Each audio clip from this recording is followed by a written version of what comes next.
Chapitre 4 Wilbold de Eisenfeld. La joie de la marâtre fut grande en voyant mourir le seul héritier de la famille Rosenberg. Mais Dieu la trompa dans ses espérances. Elle n'eut ni fils ni fille, et mourut elle-même au bout de 3 ans. Waldemar lui survécut de 3 ou 4 années encore, et fut tué dans une chasse. Les uns disaient par un sanglier qu'il avait blessé, les autres disaient par un paysan qu'il avait fait battre de verges. Le château de Wistgave et les propriétés environnantes tombèrent alors en possession d'un parent éloigné, nommé Wilbold de Eisenfeld. Celui-là n'était point un méchant homme, c'était bien pis que cela. C'était un de ces hommes insoucieux de leur âme, qui ne sont ni bons ni mauvais, qui font le bien et le mal sans amour ni haine, écoutant seulement ce qu'on leur dit et près desquels le dernier qui parle a toujours raison.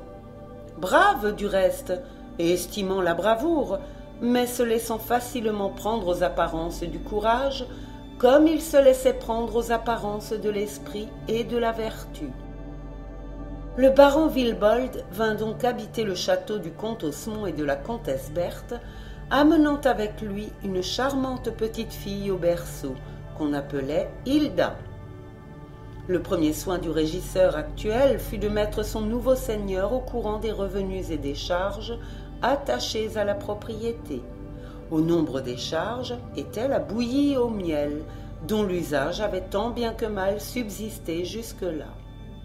Or, comme le régisseur dit au baron que ses prédécesseurs attachaient une grande importance à cette institution, et que lui-même croyait fermement que la bénédiction du Seigneur était attachée à cette coutume, Wilbold non seulement ne fit aucune observation contraire, mais encore donna l'ordre que, tous les 1er mai, la cérémonie eut lieu avec toute son antique solennité.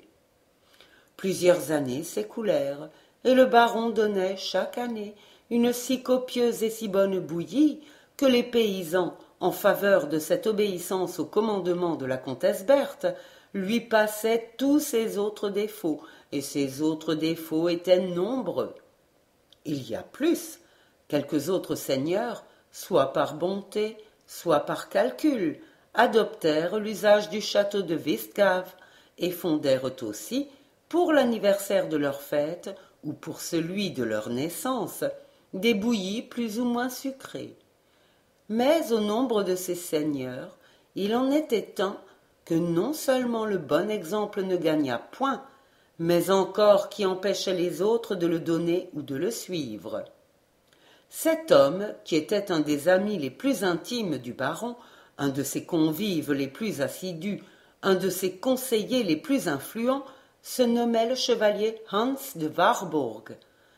Le chevalier Hans de Warburg était, au physique, une espèce de géant de 6 pieds 2 pouces, d'une force colossale, toujours armé d'un côté d'une grande épée, qu'à chaque geste de menace qu'il faisait, il frappait sur sa cuisse, et d'un poignard qu'il tirait à chaque moment par manière d'accompagnement à ses paroles. Au moral, c'était l'homme le plus poltron que la terre ait jamais porté, et quand les oies de son domaine couraient après lui en sifflant, il se sauvait comme si le diable était à ses trousses. Or, nous l'avons dit, non seulement le chevalier Hans n'avait pas adopté l'usage de la bouillie, mais encore il l'avait empêché de s'étendre chez plusieurs de ses voisins sur lesquels il avait quelque influence. Ce ne fut pas là tout. Enchanté de ses réussites en ce genre, il entreprit de faire renoncer Wilbold à cet antique et respectable usage. « Pardieu, lui disait-il, mon cher Wilbold, il faut convenir que tu es bien bon de dépenser ton argent à repaître un tas de fainéants qui se moquent de toi avant même qu'ils aient digéré le repas que tu leur donnes. »« Mon cher Hans, répondait Wilbold, j'ai pensé, crois-le bien, plus d'une fois à ce que tu dis là, car, quoique ce repas ne se représente qu'une fois par an, il ne laisse pas que de coûter à lui seul autant que 50 repas ordinaires. Mais que veux-tu ? C'est une fondation à laquelle, dit-on, est attaché le bonheur de la maison. » Et qui te compte ces balivernes, mon cher Wilbold? Ton vieil intendant, n'est-ce pas? Je comprends. Comme il grappille au moins 10 écus d'or sur ton festin, il a intérêt que le festin se perpétue. Et puis, dit le baron, il y a encore autre chose. Qu'y a-t-il? Il y a les menaces de la comtesse. De quelle comtesse? De la comtesse Berthe. Tu crois tous ces contes de grand-mère, toi?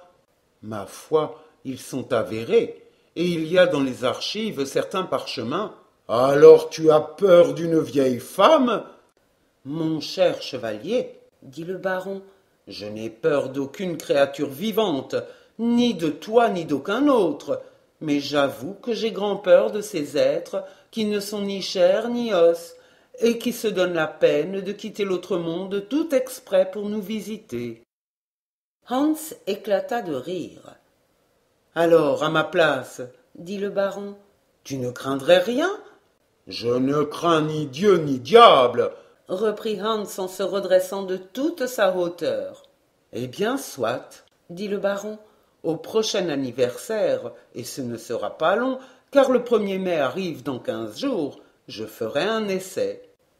Mais, comme de là au 1er mai le baron revit l'intendant, il revint sur sa première résolution, qui était de ne pas donner la bouillie du tout, et ordonna qu'au lieu de donner un festin, on donna un repas fort ordinaire. Les paysans, en voyant cette parcimonie à laquelle ils n'étaient point habitués, furent étonnés, mais ne se plaignirent point. Ils pensèrent que leur seigneur, ordinairement si généreux à cette occasion, avait cette année des motifs d'être économe. Mais il n'en fut pas ainsi des êtres qui savent tout et qui présidaient, comme il faut bien le croire, aux destinées des propriétaires du château de Westgave. Ils firent, pendant la nuit qui suivit ce maigre repas, un tel remue-ménage que personne ne put dormir dans le château et que chacun passa la nuit à aller ouvrir les portes et les fenêtres pour savoir qui battait aux unes et qui frappait aux autres. Mais nul ne vit rien, pas même le baron. Il est vrai que le baron tira son drap par-dessus sa tête et se tint cois et couvert dans son lit. Wilbold, comme tous les caractères faibles, était facile à s'entêter sur certains points. Puis, il faut le dire, il avait été encouragé par l'impunité, car ce n'était pas une bien grande punition que de ne pas dormir de toute la nuit. Et si l'on gagnait à cette occasion 1 millier de florins, c'était encore une bonne affaire faite.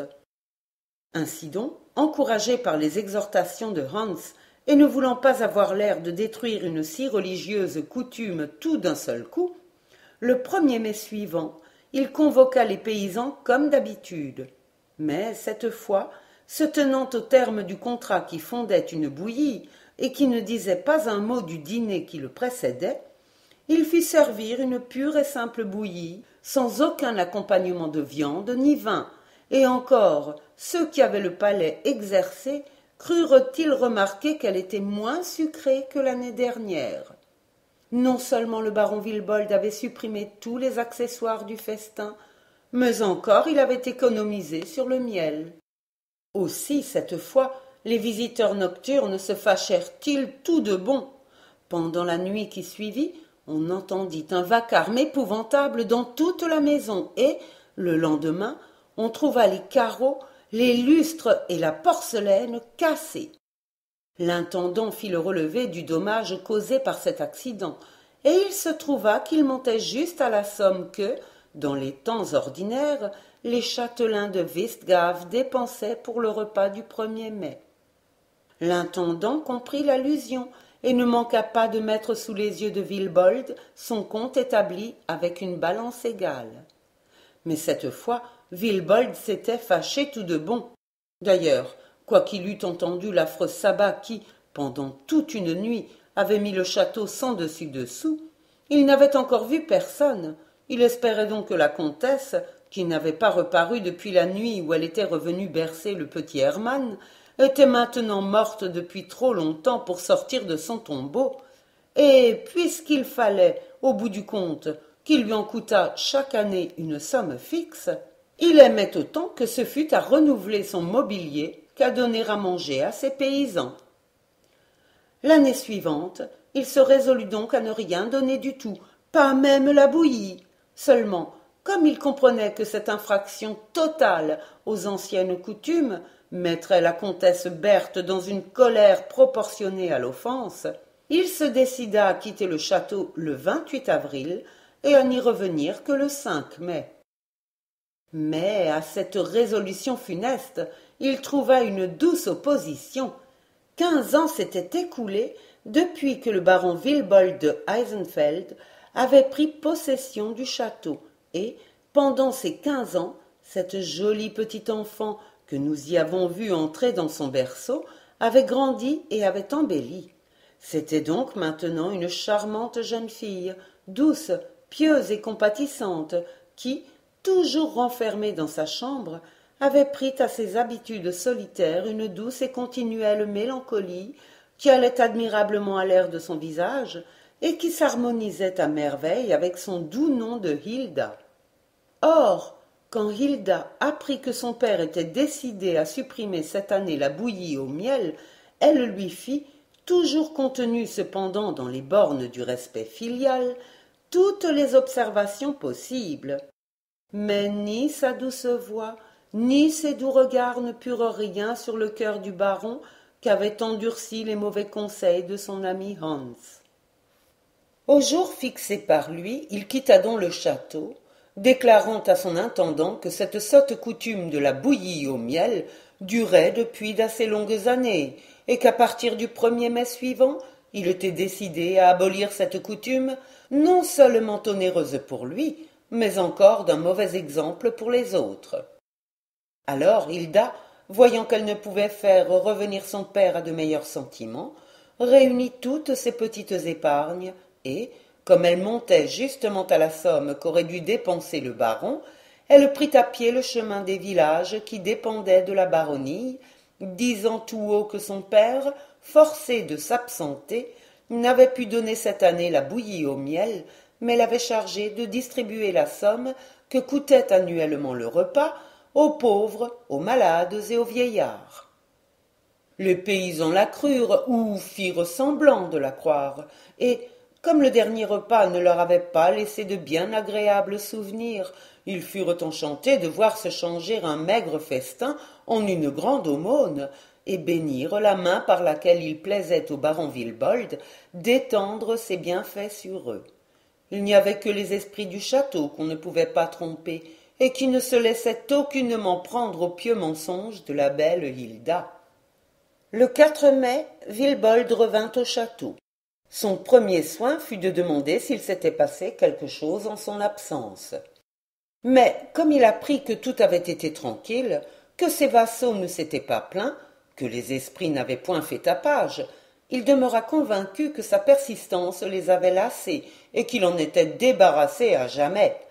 En conséquence, après avoir embrassé sa fille et donné les ordres pour le lendemain, il alla se coucher tranquillement. Mais à peine fut-il dans son lit qu'il se fit dans le château et autour du château un tapage comme jamais oreilles humaines n'en avaient entendu. Autour du château, les chiens hurlaient, les chouettes piaillaient, les hiboux roucoulaient, les chats miaulaient, la foudre grondait.